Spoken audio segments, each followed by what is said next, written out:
Hey everybody, yeah, it's late on a Thursday afternoon, and it's been another coldish winter's day in the 20s, snow flurries all day, sometimes a little bit heavy, but still nothing really coming down to amount to anything yet, but it's on its way. But today I stopped out the store. I wasn't even going to do a review today. I'm trying to getting all my I've saved all my or most of my videos to, I had a 1 terabyte external drive and filled that up and couldn't get, I still had too many videos, so I went out and got a 3 terabyte yesterday, so I'm in process of clearing off that 1 terabyte and transferring it to the 3, and hopefully I'll be able to at least save some videos, at least, well, maybe 3 times what I got now. So if I ever get up to 2,400, I've got room for that. But went out to the store today just to say hello, and they got something in I haven't seen at our local store here for 3 years. I haven't had any in a couple of years. I got a couple bottles 2 years ago on one of my out-of-town trips, but they've not got it locally here. But I asked about it, and new manager's doing a real good job. From Boulevard, it's their winter seasonal from in their smokestack series. I'm going to do their Harvest Dance wheat wine ale. I've got a 2012 bottle. It's not cellared. It's in the fridge. It's about a year past its best by date. But with these Boulevard beers, bottle conditioned the way they are, it's not going to go bad. In fact, they'll continue to mature. So hopefully I can get that. I know I did a 2011 that was a couple years old, and it was perfectly fine. So anyway, from the website it says style wheat wine. It's not a barley wine, it's a wheat wine. It says availability winter seasonal, 750 ml bottle, which I got, and Draught, which I've never had. Draught, it says limited. It says John Barleycorn is memorialized in English folk tradition as a personification of the barley plant, sacrificed at harvest time and then reborn as beer or ale. Our Harvest Dance wheat wine is a celebration of John's Midwestern cousin wheat. Beginning with a large portion of wheat malt, we add an equally generous helping of Hallertau and Citra hops, and aged the ale on both French and American oak. The result is a big warming burst of tropical fruit flavors, highlighted by subtle wine notes and rounding slowly to a long, dry, oaky finish. It says, website says 9.5% ABV. The bottle says 8.6. 42 IBUs. I don't know what the bottle says, if it does. This was bottled, says HU 14269. So I imagine it was probably bottled on 9/26. -1, which is batch 1. Got a best by date of 6/2015, but I know it goes well beyond that, so sheesh, just about put out my ceiling light.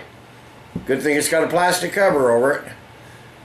Nice pop, as you can see, ton of smoke. Smoke's still coming out.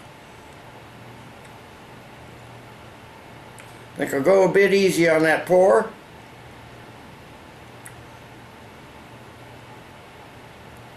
This is a highly, I can see already, this is a highly effervescent beer.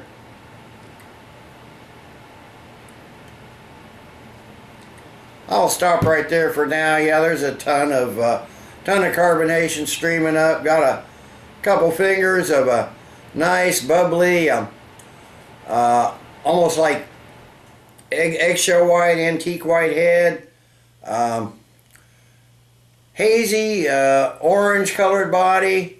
Not as hazy as I know it's going to be as I get to the bottom of the bottle, which I probably won't on this review, but I'll probably add a little more and seal it back up. But with that amount of carbonation streaming up, I know that head's going to last a good long while, so let's get a nose on it.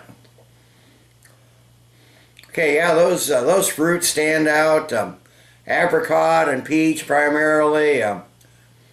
It's more fruity, more than citrusy note. just lightly in the background, little malt and biscuit, and maybe a slightly smaller hop aroma. But it really smells like rich and sweet. Got some syrupy apricot, like I said, apricot notes, maybe a little honey, baked pear, nice ripe mango notes.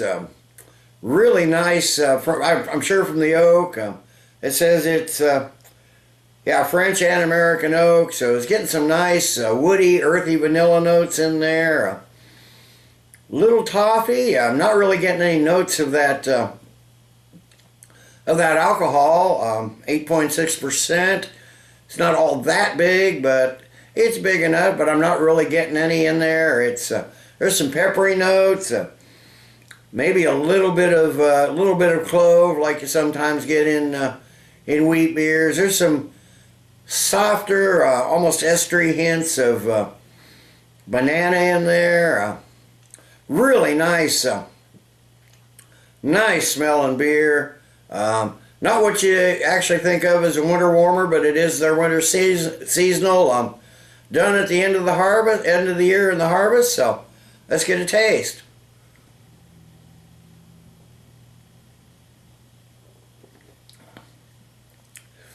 Oh yeah, yeah, you get those soft, fruity notes right out front. A lot of pear in the taste, a lot more than in the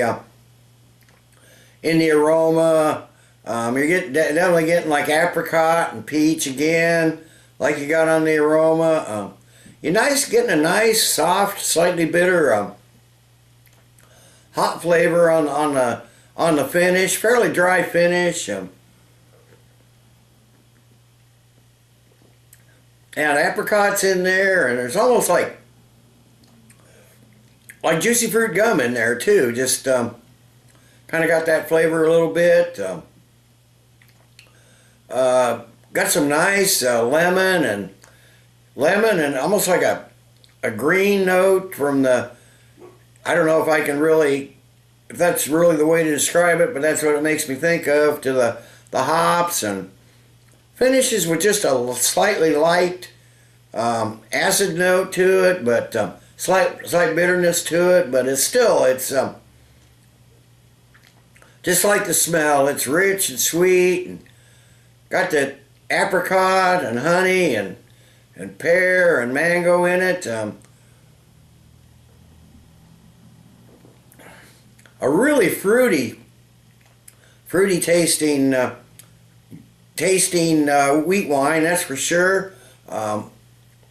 Getting some of those light biscuity and like almost, there's some toffee notes in there from the malts, but it's primarily, I think there's a lot of yeast notes in there too, giving you a lot of those peppery and clove-like flavors. I'm not sure what, I didn't really pay attention to what yeast they use on it or any of the ingredients other than what it says here in the description.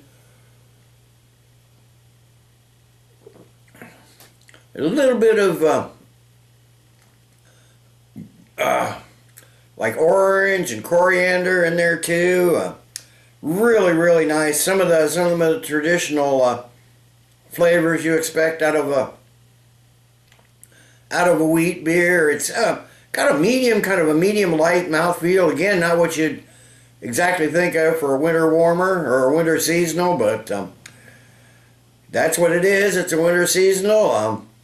But the bubbles give you kind of almost like a scrubbing feel on your tongue as they go across your tongue. Just a lot of prickly bubbles and fizz and everything going on. And again, no alcohol. No alcohol taste. Definitely no alcohol taste. There might just be a bit of some alcohol heat on the finish, but what little there is pretty gentle notes. So let me sit. I will add a little more, and I'll seal this back up, and I'll come back in a while with the final thoughts and grade. Hey there, I'm back. Yeah, it's been half an hour or so.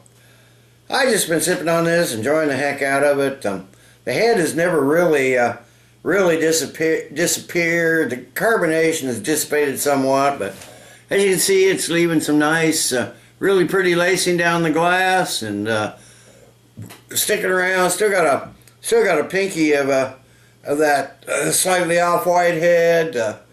As it's warmed up, I noticed the alcohol has come out a little bit more. There's a little bit more of a warming note on the finish anyway. You're still not getting a ton of it in the taste.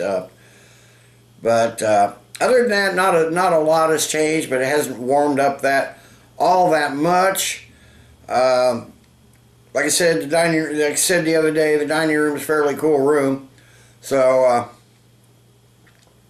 it hasn't warmed up a ton in here, and I haven't gone in the other part of the house where it's a little warmer, but anyway, yeah, this is a really nice beer. I'm glad I got to try it fresh again this year.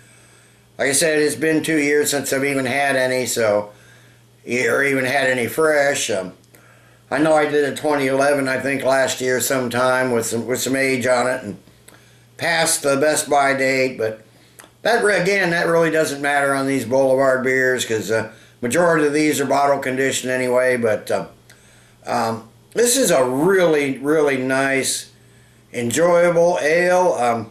I don't think I've ever had anything really quite like it. Got those nice fruity esters, and those juicy citrus type hops are in there. Yeah, as it's warmed up too, I noticed there are some more tropical notes, some mango and pineapple and stuff coming out, but it's still primarily like apricot and pear, maybe a little apple in there, some peach.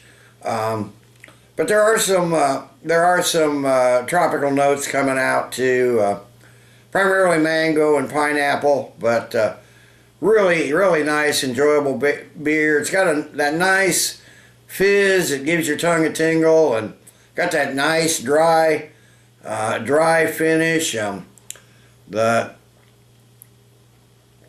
I said, the ABV is really well hidden.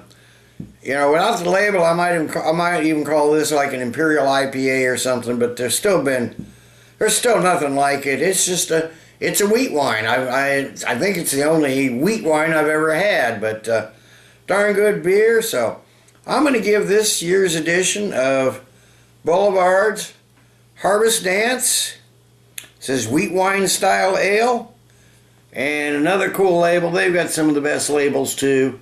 Them and Tallgrass, but nice labels. So I'm going to give it a good solid 9.5 out of 10. It's not a perfect beer, but darn good, darn tasty beer, and not what you'd expect for a winter seasonal either. So 9.5 out of 10 for Boulevard's Harvest Dance. So until next time, everybody, cheers. Let's keep drinking good beers.